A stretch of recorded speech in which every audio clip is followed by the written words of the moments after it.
ॐ नमः सिद्धेभ्यः। नमो अरिहन्ताणं, नमो सिद्धाणं, नमो आर्याणं, नमो वज्रायाणं, नमो लोये सवसाहुनम्। स्वरूप समज्या विना पाम्यो दुःखयनन्, समजाव्યું તે પદે નમો શ્રી સદગુરુ ભગવન। કૃપાળુ શ્રીમદજી રચિત આત્મસિદ્ધિ શાસ્ત્રનો સ્વાધ્યાય ચાલી રહ્યો છે। આત્મસિદ્ધિ શાસ્ત્રમાં કુલ 11 અધિકાર છે। પહેલો અધિકાર 1 થી 23 ગાથાનો છે, એમાં ગ્રંથની ભૂમિકા છે। બીજો અધિકાર 24 થી 33 10 ગાથાનો છે, એની અંદર મતાર્થીના લક્ષણ બતાવ્યા છે। આ બંને અધિકાર તો આપણે પૂરા થઈ ગયા। ત્રીજો અધિકાર જે છે 34 થી 42 ગાથાનો 9 ગાથાનું, એ 9 ગાથામાં આત્માર્થીના લક્ષણ બતાવ્યા છે। એમાં આપણે 34, 35, 36 અને 37 ગાથા સુધીનો આપણો સ્વાધ્યાય થઈ ગયો। હવે આપણે 38 થી 42 ગાથાઓ જેની બાકી છે આત્માર્થીના લક્ષણની, એ 5 ગાથાનો પાઠ કરીશું અને ક્રમથી આપણે એનો સ્વાધ્યાય કરીશું। તો પહેલા ગાથાનો પાઠ કરીશું। કસાયની ઉપશાંતિતા માત્ર મોક્ષય અભિલાષ, ભવે ખેદ પ્રાણી દયા ત્યાયાત્માર્થ નિવા। દશાન એવી જ્યાં સુધી જીવ લહે નહીં યોગ, મોક્ષ માર્ગ પામે નહીં મટે ન અંતર રોગ। આવી જાય એવી દશા સદગુરુ બોધ સુહાય, તે બોધે સુવિચારણા ત્યાં પ્રગટે સુખદાય। જ્યાં પ્રગટે સુવિચારણા ત્યાં પ્રગટે નિજ ભાવ, જે જ્ઞાને ક્ષય મોહ થઈ પામે પદ નિર્વાણ। ઉપજે તે સુવિચારણા મોક્ષ માર્ગ સમજાય, ગુરુ શિષ્ય સંવાદથી બાખું ષટપદ આઈ। આમ આપણે 38 થી 42 ગાથામાં આત્માર્થીના જે લક્ષણ બતાવ્યા છે, જે બાકી હતી એ ગાથાનો આપણે પાઠ કર્યો અને અંતમાં આ જે 42 ગાથા છે એમાં ગુરુ શિષ્યનો સંવાદ કરી અને જે 6 પદ છે એ આત્માના 6 પદ કહેવાની એમાં સૂચના પણ આપી છે। તો આ પ્રમાણે આપણે હવે એની આગળની ગાથાનો સ્વાધ્યાય કરીશું। એમાં પહેલા જે 38મી ગાથા છે ત્યાંથી આપણે શરૂ કરીશું। તો ગાથા 38માં આત્માર્થીના બીજા ગુણો કહે છે, તો એની ચર્ચા કરીશું। પહેલા એ 38મી ગાથાનો પાઠ આપણે કરીશું। કસાયની ઉપશાંતિતા માત્ર મોક્ષે અભિલાષ, ભવે ખેદ પ્રાણી દયા ત્યાં આત્માર્થ નિવાસ। શું કહે છે 38મી ગાથામાં કે જ્ઞાનીનો નિવાસ તો આત્મામાં જ છે। ભલે બહાર દેખાતા હોય પણ એ બહારમાં એનો રસ નથી, રુચિ નથી, તો એ બહારથી એમનું લક્ષ્ય ભલે બહાર દેખાતા હોય પણ એમનું તો સ્વલક્ષ હોય છે। એટલે એમ કહેવાય છે કે જ્ઞાનીનો નિવાસ તો આત્મામાં છે। અને આત્મામાં નિવાસ કરવાની અભિલાષાવાળા જે આત્માર્થી છે એમને આત્મામાં નિવાસ કરવા માટે કેવા ગુણો એમને હોવા જોઈએ એ ગુણોની વાત કરી છે। 4 ગુણોની વાત કરી છે। પહેલા તો કસાયની ઉપશાંતતા જોઈએ એને, બીજું એને માત્ર ને માત્ર મોક્ષની અભિલાષ જોઈએ, ત્રીજું ભવે ખેદ એને, અને ચોથું પ્રાણી દયા। આ 4 લક્ષણની વાત 38મી ગાથામાં કરી છે. તેમાં જે પહેલું લક્ષણ છે કસાયની ઉપશાંતતા, એના માટે આપણે જોઈશું કે આત્માર્થીએ સર્વપ્રથમ શું કરવું જોઈએ કે એને આત્માના ગુણોનો ઘાત કરવાવાળા કસાયનો ઉપશમ કરવો જોઈએ, એમ શ્રીમદજી કહે છે. તો કસાયનો ઉપશમ કરવો એ કસાય તરફથી વાત છે. એનો અર્થ એમ થયો કે ત્રિકાળી અકસાય જે પોતાનો જ્ઞાનાનંદ સ્વભાવ છે એનો આશ્રય કરી અને જે ક્રોધાદી કસાયો છે એને પહેલા પાતળા પાડવા જોઈએ. તો ક્રમે જતા અનંતાનુબંધી કસાયનો અભાવ થાય અને કસાયની ઉપશાંતતા થાય એમ કહેવામાં આવે છે. કારણ કે જેને અંતર આત્મામાં અકસાય દ્રષ્ટિ કરી અને એના બળથી પુરુષાર્થપૂર્વક ક્રોધ, માન, માયા, લોભ આદિ જે કસાયો છે એને ઘટાડ્યા છે, એને જ સ્વરૂપમાં ઠરવાનું સ્થાન મળ્યું છે. માટે આત્માર્થી જીવ સર્વપ્રથમ કસાયની ઉપશાંતતા કરે છે. તેથી કસાયની ઉપશાંતતા એનો પહેલો ગુણ કયો. ત્યારબાદ બીજો ગુણ એના માટે કયો, માત્ર મોક્ષ અભિલાષ કયો છે. કારણ કે માત્ર મોક્ષ અભિલાષ એટલે માત્ર શબ્દ આગળ મૂક્યો છે ને, મતલબ એના સિવાય એને બીજી કોઈ અભિલાષા નથી. એટલે કે જે આત્માર્થી જીવ છે એને સંસારની કામના નથી, સંસારમાં એને આગળ નથી વધવું, એને મોક્ષ માર્ગ પ્રગટ કરીને મોક્ષ માર્ગમાં આગળ વધવું છે. એને કોઈ સંસારની કામના હોતી નથી, કિંચિત માત્ર પણ રાગની ઈચ્છા નથી. જો રાગ હોવો અને રાગની ઈચ્છા હોવી એ બેમાં ફરક છે.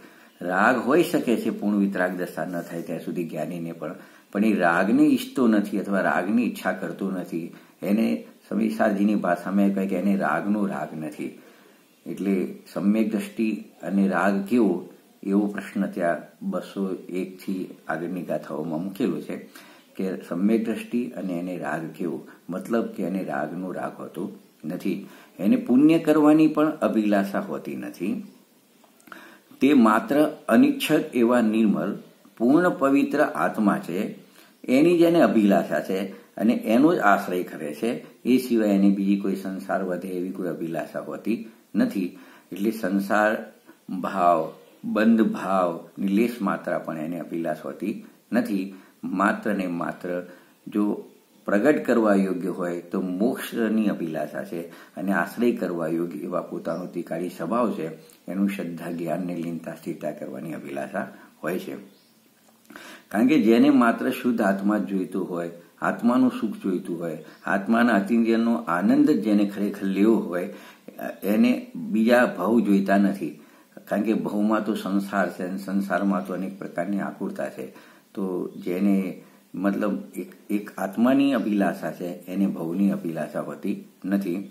એને જેને પુણ્યનો અને ભવનો આદર હોય તો એને ચૈતન્ય સ્વભાવની સ્વાધીનતાનો, સુખનો એ અનાદર કરી રહ્યો છે અને એવા જીવ ચૈતન્યની શક્તિને હારી જાય છે અને અનંત ભવની ભીષમાં ભીસાઈને ભયંકર યાતનાના દુઃખ ભોગવવા માટે અનંતકાળ સુધી પરિભ્રમણ કરે અને પરાધીન થઈને 4 ગતિ 84 લાખ યોનિમાં ફર્યા કરે છે. જેને હજુ પુણ્યથી ધર્મ થશે અને પુણ્ય કરતા કરતા પરંપરાએ મોક્ષ થશે આવો મિથ્યા અભિપ્રાય છે, તે જીવને એ મિથ્યા અભિપ્રાયના ફળ સ્વરૂપે અનંતકાળ સુધી નિગોદમાં રહેવું પડે છે. અને જ્યાં નિગોદમાં જતા એની ચૈતન્ય શક્તિ એટલી બીડાઈ જાય છે કે બીજા જીવો એના અસ્તિત્વને પણ સ્વીકાર કરી શકતા નથી. એટલી હીણી દશા એની થઈ જાય છે અને એનું પોતાનું જ્ઞાન પણ એટલું હીન થઈ જાય છે કે પોતે પોતાનું જીવત્વ પણ જાણી શકતો નથી. આવી હલકી દશામાં પરાધીન બની અને અનંત ભવ કરવા પડે છે. માટે જેને પોતાના ચૈતન્ય સ્વભાવની દરકાર કરી નથી અને પરભાવને પોતાના માની અને પોતાના જ્ઞાતાપણાનો જે અનાદર કરે છે એને આવા નિગોદના ભવમાં રહેવું પડે છે. એટલે પૂજ્ય ગુરુદેવશ્રીએ આ નિગોદ શબ્દનો અર્થ અહીંયા એક અલગ રીતે પણ સમજાયેલો છે કે નિગોદમાં ની વત્તા ગો વત્તા દ. તો ની એટલે નિરંતર, ગો એટલે ભૂમિ અને દ એટલે દર. દર નથી કહેતા દરમાં સાપ, ઉંદર બધા દરમાં રહે, તો દ એટલે અનંત ભવ કરીને રહેવું. તો આમ નિરંતર અનંત ભવમાં રહેવાના જે સ્થાન છે તે સ્થાનને નિગોદ કહેવામાં આવે છે. અને આવી યોનિમાં મિથ્યા અભિપ્રાયથી જીવને અનંતકાળ એમાં રહેવું પડે છે. તો આવો નિગોદનો અર્થ અને નિગોદનું ફળ પૂજ્ય ગુરુદેવશ્રીએ બતાવ્યું છે. તો 2 ગુણોની ચર્ચા થઈ. પહેલો ગુણ બતાવ્યો કસાયની ઉપશાંતતા, બીજો ગુણ એનો બતાવ્યો માત્ર મોક્ષ અભિલાષ. હવે આત્માર્થીનો ત્રીજો અને ચોથો ગુણ બતાવતા શ્રીમદજી કહે છે કે જેને ભવનો ભય નથી, ભવનો અભાવ કરવાનો ભાવ નથી, તથા જેને અબંધ તત્વ જાણ્યું નથી કે જેના આશ્રયથી બંધનો અભાવ થાય ને ભવનો અભાવ થાય એવા અબંધ તત્વને જેને જાણ્યું નથી, તેને અનંત કષાયમાં રહેવું થાય છે. અને એ અનંત કષાયના ફળ સ્વરૂપે એને અનંત નરક અને નિગોદના ભવ કરવા પડે છે. મતલબ એને એવા ભવ કરવાની ઈચ્છા છે એવું એના ઉપરથી નક્કી થાય છે. તો આવા જીવોને માટે જ્ઞાની નિષ્કારણ કરુણાથી કહી ગયા છે કે ભવે ખેદ પ્રાણી દયા ત્યાં આત્માર્થ નિવાસ. તો એમ કીધું બીજી લીટીમાં. એનો મતલબ કે જેને પુણ્યની ઈચ્છા છે તેને આ ચૈતન્યના જ્ઞાનના વિકાર થઈ સંસારના ખોટા સપનો આવે છે અને તેનો પાક થઈને ભવરૂપી સોજા અને ગુમડા એને થાય છે અને ત્યાં પોતાની અસાધના થાય છે અને સ્વનો ઘાત થાય છે. એટલે જ્યાં સુધી અજ્ઞાનમય ભાવ છે ત્યાં સુધી પુણ્યના ભોગની મીઠાશનો ભાવ એને ટળતો નથી. માટે આત્મા જેવો છે તેઓ યથાર્થપણે જાણે તો જ એને આ ભવનો અભાવ થાય છે. માટે લખ્યું ભવે ખેદ એટલે કે પરભાવની નાસ્તિ અને પ્રાણી દયા એટલે સ્વરક્ષાની અસ્તિ. તો આવો એનો ભવે ખેદ પ્રાણી દયાનો અર્થ કરેલો છે. પ્રાણી દયાનો બીજો એક અર્થ થાય છે કે પ્રાણી દયા એટલે જગત પ્રત્યે નિર્વેર બુદ્ધિ, એટલે કે વેર બુદ્ધિનો ત્યાગ. એટલે કેવી રીતે વેર બુદ્ધિનો ત્યાગ થાય કે જે જીવ પોતાનો આત્મા છે ને, અકર્તા છે, નિર્મલ છે, તો એવો જેનો અભિપ્રાય થાય છે, બને છે, એને વેર બુદ્ધિનો જ્ઞાનથી છેદ કર્યો છે. તેને જગતના સાથે વેર વિરોધ એને બધા મટી જાય છે. તો આવી સાચી સમજણપૂર્વકની પોતાની વેરરહિત દશા પ્રગટ કરવી એ આત્માર્થીનું મુમુક્ષુનું લક્ષણ છે. અને આવા ભાવ પ્રગટ કરે તેનામાં આત્માનો નિવાસ થાય છે એમ 38મી ગાથામાં કહ્યું છે. હવે 39મી ગાથાની વાત કરે છે કે 39મી ગાથામાં એમ કહે છે કે જ્યાં સુધી જીવ યોગ્ય પાત્રતા પ્રગટ કરે નહીં ત્યાં સુધી એને સદનિમિત્ત મળતા નથી અને તેને સાચો મોક્ષ માર્ગ પણ મળતો નથી. અને સાચો મોક્ષ માર્ગ મળતો નથી તેથી તેના અંતરનો જે સંસાર માર્ગ વધારે એવો જે રોગ છે, ભવ રોગ છે, એ ભવરૂપ પણ અંતરનો રોગ મળતો નથી. તો આવી 39મી ગાથાનો ઉપોદ્ઘાત છે. 39મી ગાથાનો આપણે પાઠ કરીશું. દશાન એવી જ્યાં સુધી જીવ લહે નહીં યોગ, મોક્ષ માર્ગ પામે નહીં મટે ન અંતર રોગ. તો જો એમ કે છે કે જ્યાં સુધી એવી દશા પામે નહીં, એવી ન દશા જ્યાં સુધી, એટલે કે યોગ્ય પાત્રતા મુમુક્ષુતાની દશા થતી નથી ત્યાં સુધી જીવને યોગ્ય નિમિત્ત મળતું નથી. અને યોગ્ય નિમિત્ત મળતું નથી તો એને મોક્ષ માર્ગ પણ મળતું નથી. અને મોક્ષ માર્ગ મળ્યા વગર એનો અંતરરોગ છે મળતું નથી. આમ જોવા જઈએ તો મનુષ્ય ક્ષેત્રમાં સર્વજ્ઞ વિતરાગ ભગવાનનો કોઈ કાળે ગેરહાજરી હોતી નથી. છતાં પણ જીવ જ્યાં સુધી આગળ બતાવી એવી સત્પાત્રતા પામતો નથી ત્યાં સુધી તેને ઉત્કૃષ્ટ નિમિત્ત મળતા નથી. પરંતુ જ્યાં પોતાનામાં પાત્રતા આવે એવી પોતાનું ઉપાદાન જાગ્યું તો જગતમાં તેના માટે અનુકૂળ નિમિત્તો તૈયાર હોય જ છે. એટલે એવા જીવોને સંતો મુનિઓની અમૃતવાણીનો વહેતો ધોધ હોય એવા ઉત્કૃષ્ટ નિમિત્તો મળ્યા વગર એને રહેતા નથી. પરંતુ જે જીવને આગળ બતાવી એવી પાત્રતાનું વીર્ય જ્યાં સુધી પ્રગટ થાય નહીં ત્યાં સુધી એને નિર્મળ આત્માની વાતનું અંતરમાં પરિણમન પણ થતું નથી. અને તેને આત્મભ્રમણરૂપ જ્ઞાન એટલે એનું જે મિથ્યા જ્ઞાન છે એ મિથ્યા જ્ઞાનનું જે અંતરરોગ છે એ અંતરરોગ એનો મળતો નથી. ટૂંકમાં આ 39મી ગાથામાં 2 લાઈન સમજવાની છે કે જેને અંતરરોગ ટળ્યો તેને ભવભ્રમણ ટળ્યા વગર રહે નહીં, અને જેને અંતરરોગ ટળ્યો નથી એનો ભવરોગ પણ ટળતો નથી. માટે મોક્ષ માર્ગની યોગ્ય પાત્રતા પ્રગટ કરી મોક્ષ માર્ગ માટે સુવિચારણા કરવી એવું અહીંયા કહેવામાં આવે છે. તો હવે જો 40, 41 અને 42 છે એ ગાથામાં સુવિચારણા ઉપર વજન આપ્યું છે કે સુવિચારણા કેવી રીતે પ્રગટ થાય અને સુવિચારણાનું ફળ શું આવે, તો એ બધી વાત કરી છે. મોક્ષમાર્ગ પ્રકાશકમાં પંડિત ટોડરમલજીએ લખ્યું છે કે તત્વ વિચાર કરવાથી જે આપણને સમ્યક્ત્વ થાય, એ પૂર્વે જે 5 લબ્ધિ કીધી તો એ 5 લબ્ધિમાં તત્વ વિચાર ઉપર જોર આપ્યું છે. અને છેલ્લી જે લબ્ધિ છે કરણ લબ્ધિ છે, એ કરણ લબ્ધિ વખતે પણ તત્વ વિચારનો મહિમા બતાવ્યો છે અને તત્વ વિચારના પરિણામમાં એને 5 લબ્ધિ પૂર્વક સમ્યક દર્શનની પ્રાપ્તિ થાય છે.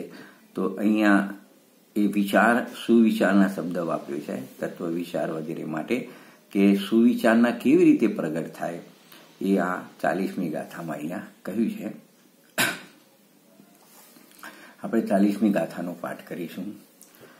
આવે જાય વિદશા સદગુરુ બોધ સુહાય, તે બોધે સુવિચારણા ત્યાં પ્રગટે સુખદાય. એક પ્રચલિત વાક્ય છે, બધાએ સાંભળ્યું છે કે પાત્રે પ્રભુતા પ્રગટે. મતલબ પાત્રતા ઉપર શ્રીમદજીએ ખૂબ જોર આપ્યું છે. પાત્રે પ્રભુતા પ્રગટે મતલબ પાત્રતા થાય તો પાત્રતા કરવાથી એનો માર્ગ ખુલી જાય છે અને એને યોગ નિમિત્ત પણ મળી જાય છે. યોગ નિમિત્ત મળતા એને સાચો મોક્ષ માર્ગ શું છે એ પણ મળે છે અને સાચો મોક્ષ માર્ગ સમજી એના યોગ્ય વિચાર કરે છે તો એ વિચાર કરવાથી એને મોક્ષ માર્ગ પ્રગટ થઈ જાય છે. એટલે શરૂઆત ક્યાંથી થાય છે? આવે જ્યાં એવી દશા, એટલે જ્યાં યોગ્ય પાત્રતા પ્રગટી તો સદગુરુ બોધ સુહાય. મતલબ એ જ વ્યક્તિ, સદગુરુએ જે બોધ આપ્યું, જ્ઞાન આપ્યું, એ જ્ઞાનને પોતાના પરિણમનમાં ફલીભૂત કરે છે. એટલે સમ્યક દર્શન સમ્યક જ્ઞાનની પ્રાપ્તિ કરે તો એમ કહેવાય કે સદગુરુ બોધ સુહાય. તો એમાં સદગુરુનો બોધની પણ શોભા વધે છે.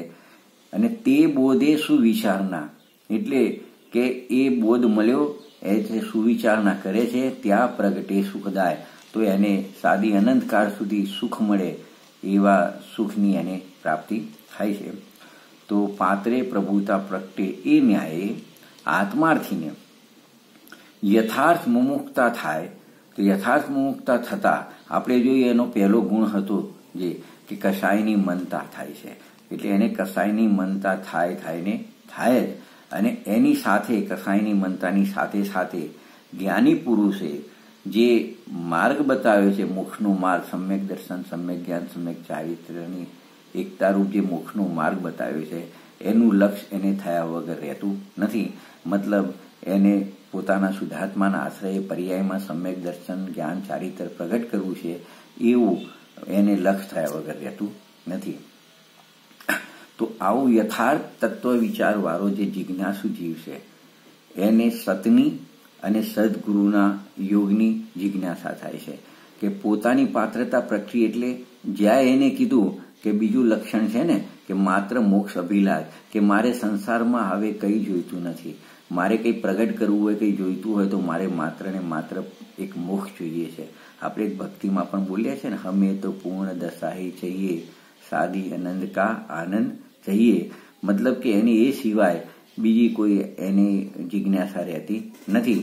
એને એક એવું બતાવવાવાળા, મોક્ષનો માર્ગ બતાવવાવાળા, સત વાત કરવાવાળા સદગુરુનો યોગ મળે, એનું નિમિત્ત મળે એવી એને જિજ્ઞાસા સહજપણે ઉત્પન્ન થાય છે અને એ પોતાનું કાર્ય પણ આગળ જતા કરે છે.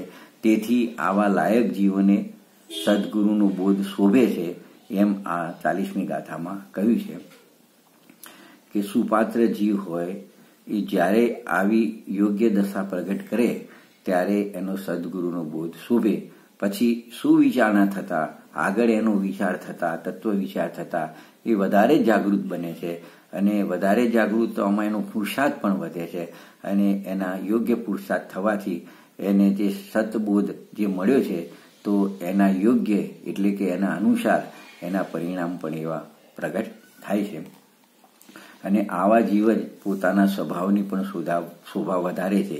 કારણ કે સ્વભાવથી તો પોતે પરમાત્મા સ્વરૂપ છે, પણ જ્યારે પરમાત્મા સ્વરૂપ પર્યાયમાં પ્રગટ થાય છે ત્યારે પોતાની શોભા વધે છે, સ્વભાવની પણ શોભા વધે. પર્યાય તો સુશોભિત થાય છે, પણ ત્યારે જ આપણા મોઢે હું પરમાત્મા છું એ વાક્ય પણ આપણા મોઢે શોભે છે. એમ સ્વભાવની પણ શોભા વધે છે. અહીંયા સુવિચારવાળી દશા લીધી છે. એટલે વિચાર ખરો, પણ સુવિચાર લખ્યું છે. એટલે કે બીજા બધા વિચાર તો ઉપરથી બધા વિચારો તો અનંતવાર કર્યા. બીજા બધા વિચાર એટલે ઉપરથી સ્થૂળ બુદ્ધિએ વિચારો અનંતવાર કર્યા. સામાન્ય રૂપથી 6 દ્રવ્ય 7 તત્વ 9 પદાર્થનું સ્વરૂપ પણ એને ગોખી લીધું, ધારણામાં લઈ લીધું. પણ જે પરિણમન થાય સમ્યક દર્શન સમ્યક જ્ઞાન રૂપે અંદર ભાવશુદ્ધ જ્ઞાન પ્રગટ થાય એવો વિચાર એને ક્યારે કર્યો નથી. એવી અપૂર્વ દશા એને પ્રગટ કરી નથી. પણ પોતાની પાત્રતાથી અને જ્ઞાનીની આજ્ઞાથી જ્યારે વર્તે છે ત્યારે આવા બોધ એને મળ્યો છે. તો એ બોધ સ્વરૂપની એટલે સમ્યક જ્ઞાનની સુવિચારણા એને થાય છે અને એને ખ્યાલ આવે છે કે હવે મને થોડા સમયમાં સમ્યક જ્ઞાન સમ્યક દર્શન પ્રગટ થવાવાળું છે. એટલે કે એને મારી પર્યાયમાં શુદ્ધતા આવવાની છે એવું એને આગળથી દેખાય છે. એવા એને ભણકારા વાગે છે, એવી એને આગાહી થઈ જાય છે. એની સાથે સાથે જ્ઞાનમાં શુદ્ધતા પ્રગટ કરવા માટેનું જે અપૂર્વ પહેલાં ન થયો હોય એવો વીર્યનો પણ ઉલ્લાસ એને દેખાય છે. અને એ ઉલ્લાસમાં એનો પુરુષાર્થ ઓર વધી જાય છે અને યોગ્ય એનું કાર્ય પણ થાય છે.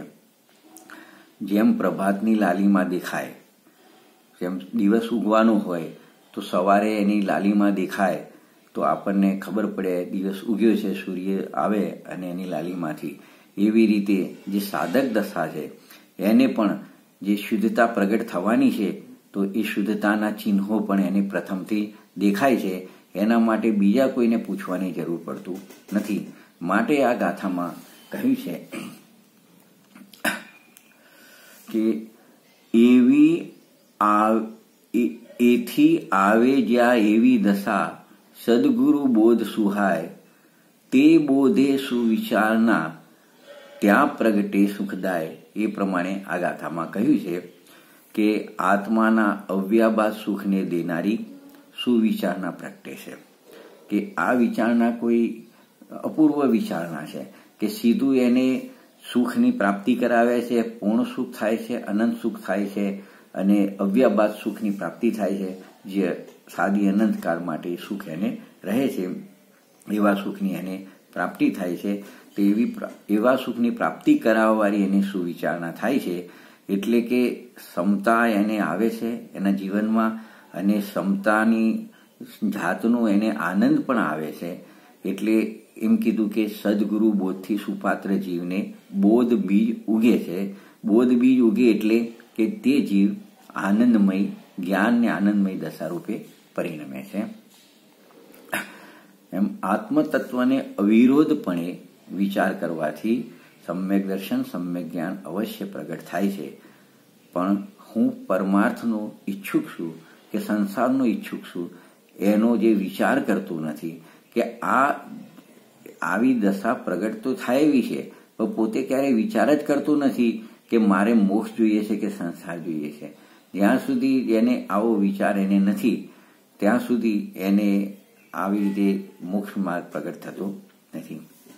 એને એવો પણ વિચાર નથી કે હું કોણ છું, મારું સ્વરૂપ શું છે, અને જે આત્માને અરાગી વિતરાગ સ્વરૂપ કીધું તે અરાગીપણું વિતરાગ સ્વરૂપ શું છે એની જે પરીક્ષા કરતો નથી અને પરીક્ષા કરવા યોગ્ય પોતાનો પુરુષાર્થ પણ જેને નથી એને આત્માની અંતરંગ વિચાર દશા સુવિચારને એને કેવી રીતે થાય.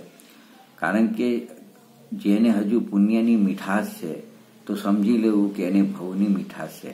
મતલબ જેને પુણ્ય કરવું સારું લાગે છે તો પુણ્યનું ફળ ભોગવવા માટે એને નવા ભવ કરવા પડે છે. એટલે જેને પુણ્યની મીઠાશ છે એને ભવની પણ મીઠાશ છે. અને જેને આવી પુણ્યની અને પુણ્યના ફળમાં મળતા ભવની મીઠાશ છે એને આત્મા ક્યાંથી સૂજે, એને આત્માની વાત ક્યાંથી એને કૂઠે પડે. એટલે ભગવાને જે કુંકુન આચાર્ય દેવે બધાએ જે 12 ભાવના લખી છે એમાં એક બોધિ દુર્લભ ભાવના કહી છે. તો બોધિ દુર્લભ ભાવના એટલે શું કે અનંતકાળથી રખડતા જીવોને આત્માનો સમ્યક બોધ પામવો મહાદુર્લભ છે.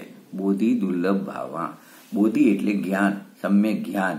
તો આ જીવ અનંતકાળથી રખડે છે પણ એને કોઈ દુર્લભ હોય તો એને સમ્યક જ્ઞાન હજુ સુધી પ્રગટ થયું નથી, એ માટે દુર્લભ છે. બાકી બધું તો એને અનંતવાર અનંત ભવમાં મેળવ્યું છે પણ એક સમ્યક જ્ઞાનની પ્રાપ્તિ કરી નથી. એટલે બોધિ દુર્લભ ભાવના એવી પણ એક આખી ભાવના 12 ભાવનામાં એક લખી છે. છતાં પણ જો દુર્લભ છે પણ દુર્લભ હોવા છતાં અપ્રાપ્ય નથી, એટલે કે પ્રાપ્ત થાય ના એવું નથી કે યોગ્ય પુરુષાર્થ પાત્રતા પ્રગટ કરીને કરવાથી એ અવશ્ય પ્રાપ્ત થાય છે. એટલે પોતાના પુરુષાર્થની યથાર્થ વિધિ પોતે જો જાણી લે સદગુરુના યોગે તો એને અનંતકાળમાં નહીં પ્રગટેલું જે તત્વ છે પોતાનું એ સહજ પ્રયત્નથી પ્રગટી જાય છે. માટે આ ગાથામાં સુવિચારણા કરવા ઉપર જોર મૂક્યું છે. હવે જીવ સુવિચારણા કરે છે આનાથી પ્રેરાઈને, તો એ સુવિચારણાનું ફળ શું આવે છે એ અહીંયા 41મી ગાથામાં કહે છે. તો એના પછીની જે 41મી ગાથા છે એનો આપણે પાઠ કરીશું. જ્યાં પ્રગટે સુવિચારણા ત્યાં પ્રગટે નિજ ભાવ, જે જ્ઞાને ક્ષય મોહ થઈ પામે પદ નિર્વાણ. શું કહે છે? જો જ્યાં પ્રગટે સુવિચારણા, જેને આવી સુવિચારણા પ્રગટ થાય છે. એટલે પહેલા એ જે પાત્રતા પ્રગટ કરે છે, પાત્રતામાં કસાયની ઉપશાંતા કરવા તૈયાર થયો છે, મારે માત્ર મોક્ષની અભિલાષા છે, એવું જેને ભવે ખેદ અને પ્રાણી દયા એવા જે ગુણો પ્રગટ કરે છે એને સદગુરુનું નિમિત્ત મળે અને સદગુરુનું નિમિત્ત મળતા એને સાચો મોક્ષ માર્ગનું સ્વરૂપ શું છે એ પણ એને મળે અને આવી સુવિચારણા કરવાથી એના ફળમાં એને નિજ પ્રાપ્તિ થાય છે. એટલે આત્મા જેવું અતિને જે જ્ઞાન આનંદ સ્વભાવી છે એવા જ્ઞાન અને આનંદ સ્વભાવની અને નિજ ભાવની એને પ્રાપ્તિ થાય છે. કેમ કે જ્યાં શુદ્ધાત્મા મોક્ષ માર્ગ મળ્યો અને મોક્ષ માર્ગ ઉપર એ ચાલે છે તો એનો જે મોહ છે એ મોહ એનો ક્ષય થઈ જાય છે અને અંતમાં એને નિર્વાણ પદની શું થઈ જાય છે? પ્રાપ્તિ થઈ જાય છે. એવી આ 41મી ગાથામાં કહ્યું છે. એને આગળ એમ કહે છે કે જેને સુવિચારણાની યોગ્યતા થાય તેને 6 પદથી સિદ્ધ એવો આત્મ સ્વરૂપનો વિચાર અંતરંગમાં ઉત્પન્ન થાય છે. કે જે સુવિચારણાની યોગ્યતા પ્રગટ કરે છે તો એને આત્મ સ્વરૂપનો વિચાર અંદર આવે છે. કેમ કે અને એવી જે સુવિચાર દશા પ્રગટ થાય એમાં સતત આત્માનું જ ચિંતન એને રહે છે, એની વિચારધારામાં આત્મા જ રહે છે.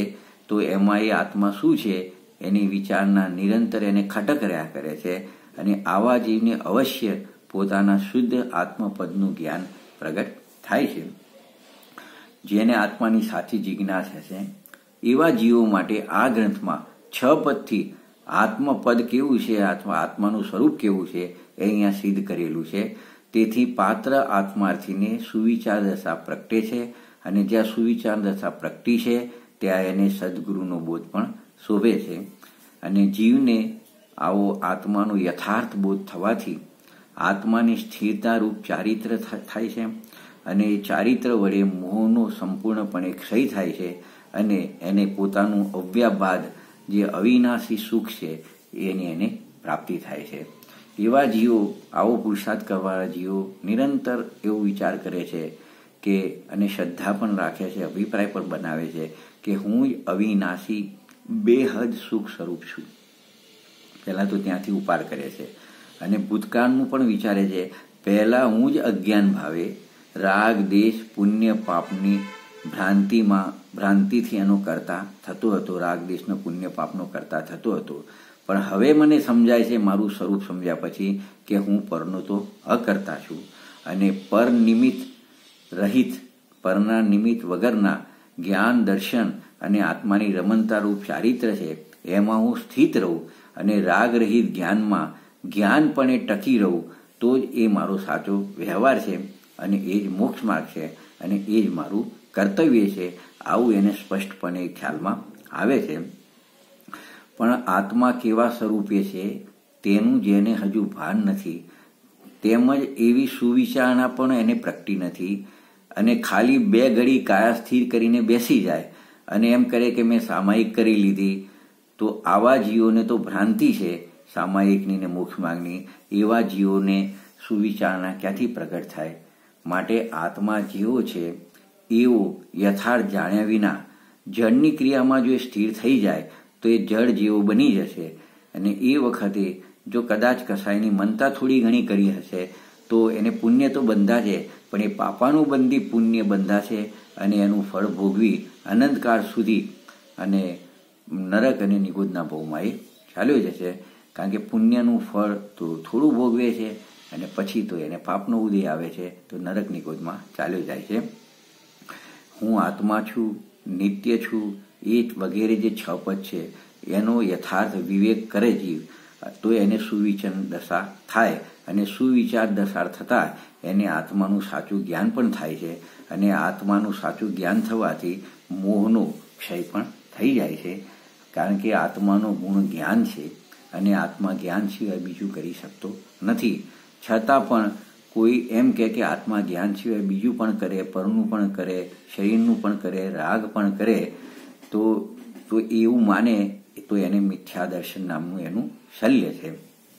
પણ જો આત્મા જ્ઞાનની ક્રિયા વડે કે આત્મા તો માત્ર જ્ઞાન કરી શકે, આત્મા જ્ઞાનમ સ્વયં જ્ઞાનમ જ્ઞાનાદન્યત કરોતિ કિમ, એવો સ્વીકાર જેને આવે છે અને જે બરાબર શ્રદ્ધામાં વર્તે છે કે આત્મા તો માત્ર જ્ઞાન કરી શકે છે, તો એવી જ્ઞાન ક્રિયા કરી અને આત્મામાં ઠરે છે તો પછી એને રાગદેશ થતા નથી. એટલે અને એની અજ્ઞાનરૂપ ક્રિયા પણ જે અનાદિથી થતી હતી એ ક્રિયા પણ એની અટકી જાય છે. આમ યથાર્થ જ્ઞાન કરવાથી, આત્માનું યથાર્થ જ્ઞાન કરવાથી સમ્યક દર્શનની પ્રાપ્તિ થાય છે અને દર્શન મોહની જે એનું પ્રતિપક્ષી કર્મ છે એનો ક્ષય થઈ જાય છે અને એવી શ્વસનતા જે હતી એ શ્વસનતાનો પણ એને અભાવ થઈ જાય છે. અહીં શ્વસનતા એટલે સ્વરૂપની અસાવધાની, કે જ્યાં સમ્યક દર્શન થાય છે પછી શ્વસનતાનો અભાવ થાય છે, એટલે સ્વરૂપની અસાવધાની છે એનો પણ ક્રમે જતા શું થઈ જાય છે? અભાવ થઈ જાય છે અને એની ભ્રાંતિની છેદન દશા પ્રગટ થાય છે. એ ભ્રાંતિની છેદન દશા એનું નામ જ સુવિચારના દશા અને એનું ફળ જ્ઞાન દશા છે. અને સાથે સાથે ચારિત્રથી વિષય કસાયની વાસનાનું પણ એને છેદન થાય છે અને એવી વિતરાગ દશા પ્રગટ થાય છે. એટલે એ વડે આત્માની છેલ્લામાં છેલ્લી પૂર્ણ પવિત્ર દશા મોક્ષપદની એને પ્રાપ્તિ થાય છે. તેનું કારણ શુદ્ધ આત્મ સ્વરૂપ છે, એ નિજ પદ છે અને એની યથાર્થ વિચારણા કરવી એને સુવિચારણા એ કહેવામાં આવે છે. હવે સુવિચારણા પ્રગટે તે માટે આત્માના 6 પદ ગુરુ શિષ્યના સંવાદ રૂપે આ શાસ્ત્રમાં કહેવામાં આવ્યા છે, એમ એની સૂચના રૂપે આ ગાથા મૂકી છે. તો આપણે 42મી ગાથા એની છે, એની અંતિમ ગાથા છે આત્માર્થી માટેની, એનો આપણે પાઠ કરીશું. ઉપજે તે સુવિચારણા મોક્ષ માર્ગ સમજાય, ગુરુ શિષ્ય સંવાદથી ભાખો છટપદ આઈ. શું કહે છે કે જીવ જ્યારે આત્માના આ 6 પદનો વિચાર કરે ત્યારે એને સમજાય છે. શું સમજાય છે? કે એને આત્માનું સ્વરૂપ પણ સમજાય છે અને આત્માનું સ્વરૂપ પર્યાયમાં પ્રગટ કરવા માટેનો જે મોક્ષનો માર્ગ છે, અવિરોધ મોક્ષનો માર્ગ, એ પણ સમજાય છે. પણ પાત્રતા વગર અને તત્વ પામવાની જે તૈયારી કરતો નથી, તો એવા જીવને પોતાના 6 પદ છે એ જ્ઞાની જે ન્યાયથી બતાવે છે એ ન્યાય એને સમજાતા નથી. પણ જીવ જો સદગુરુનો આશ્રય કરે, એમની આજ્ઞા માને અને પોતાની પાત્રતા પ્રગટ કરી અને એ 6 પદનો વિચાર કરે તો એને બધું સમજાય કે સમ્યક દર્શન શું છે એ પણ સમજાય અને ધર્મના નામે ઘણા મતભેદો છે એનું કારણ શું છે એ પણ એને સમજાય છે અને આત્માને પામવાનો જે લોકોત્તર માર્ગ છે એ સાચો માર્ગ નિશ્ચય મોક્ષ માર્ગ શું છે એ પણ એને સમજાય છે. વગેરે વાતો સહજતાથી એને સમજાઈ જાય છે. અને જો સુવિચાર દશાથી સતત એ વિચાર કરે તો એને 3 લોક 3 કાળના જેટલા પણ ન્યાય છે એ બધા ન્યાય જેમ સેમ એને સમજાઈ જાય છે. અને આ ન્યાય બધા સમજાતા આવા મુમુક્ષુ આત્માર્થી જીવને ક્યારેય કોઈ પણ પ્રકારની મૂંઝવણ થતી નથી. આમ અવિકારી શાંત પરના નિમિત્ત વિનાની સહજ જ્ઞાતા શક્તિ તેનો ધરનાર આત્મા તે જ હું છું. અને પ્રકૃતિના નિમિત્તે થતું બીજું બધું જે થાય છે, દેખાય છે, આવે છે, જાય છે, એ બધું પર છે. એમ સ્વતત્વ અને પરતત્વ જેમ છે એમ એ બરાબર જાણી લે છે. તથા અનેક વેશ, અનેક વાડા, અનેક પ્રકારના મતાગ્રહ છે એ બધા એના હોય તો એની પર્યાયમાંથી ટળી જાય છે. એટલે એની બધી ખોટી માન્યતાઓ દૂર થઈ જાય છે. તથા સમ્યક શ્રદ્ધા અને મિથ્યા શ્રદ્ધાના પણ એને વિચાર આવે છે, એ પણ એને ક્લિયર થાય છે. અને સમ્યક જ્ઞાન મિથ્યા જ્ઞાનના વિચાર તથા સમ્યક ચારિત્ર અને મિથ્યા ચારિત્રના વિચાર પણ યથાર્થપણે કરે છે. અને બંને વચ્ચેનું જે ડિફરન્સ છે એ બી એને બરાબર ક્લિયર થાય છે, સમજાય છે. તથા દયા, પુણ્ય, દેહાદિની ક્રિયારૂપ બાહ્ય જળજનિત જે વ્યવહાર છે એ બધાનો પણ ભેદ જ્ઞાન સહિત વિચાર પણ એ સતત પોતાના પર્યાયમાં નિર્મળતા પ્રગટ કરવા માટે કર્યા કરે છે. હવે આ વિચારણાના આશ્રયે સમ્યક દર્શન, સમ્યક જ્ઞાન અને સ્વરૂપમાં રમણતારૂપ ચારિત્રમય જે મોક્ષ માર્ગ કીધો છે એ એને બરાબર સમજાઈ જાય છે. આ બધું અહીં ગુરુ શિષ્યના સંવાદ રૂપે આગળ બધું ક્રમથી બતાવશે. શિષ્ય આત્માર્થી છે, તેથી તે શ્રી ગુરુના લક્ષ્ય વર્તવાનું કામી છે. એટલે કે શ્રી ગુરુની આત્માને બરાબર શિરોધાર કરી અને પોતાનો પુરુષાર્થ કરે છે. શિષ્ય પોતે ક્યાં અટક્યો છે, જ્યાં જ્યાં અટકે ત્યાં ગુરુ પાસેથી એ સમજી લે છે એનું સ્વરૂપ, અને એ સાચા હિતનો કામી છે. એટલે બીજે ક્યાંય ફસાતો નથી કે મારું હિત સામા છે, એનો બરાબર એ વિવેક પણ ગુરુના ઉપદેશથી કરી લે છે. આમ વિનય સહિત શિષ્ય ગુરુ પાસે તત્વ સમજવા જાય છે અને સમજ્યા વિના પાછો આવતો નથી. અને આવા તત્વને પામવાની તૈયારીવાળો જે લાયક જીવ છે એ જ ગુરુ પાસે આવે છે. અને ત્યાં ગુરુના નિમિત્તે પોતાના ઉપાદાનને પ્રગટ કરી અને તત્વ સમજી અને અનાદિથી જે નથી સમજાયું એ મોક્ષ માર્ગ સમજી મોક્ષ માર્ગ ઉપર પોતે આરૂઢ થાય છે. અને એનું અંતિમ એના ફળ સ્વરૂપે મોક્ષની એને પ્રાપ્તિ થાય છે. અને અનાદિના જે આ દુઃખરૂપ સંસાર માર્ગ છે એનો ત્યાગ કરી સાદી અનંતકાળ માટે સમાધિ સુખમાં એ નિવાસ કરે છે, આત્મામાં નિવાસ કરે છે. એવું અહીંયા કૃપાળુ શ્રીમદજી આપણને સમજાવ્યું છે. તો આજે આત્માર્થીના લક્ષણની જે 9 ગાથાઓ હતી, 42 ગાથા સુધી એનો અભ્યાસ અહીંયા પૂરો થયો. આવા ટોટલ આ 3 અધિકાર પૂરા થયા. ટોટલ 11 અધિકાર પૂરા થશે ત્યારે આપણી આત્મસિદ્ધિ આપણી પૂરી થશે. અહીંયા આપણે વિરામ લઈએ છીએ. જય જિનેન્દ્ર.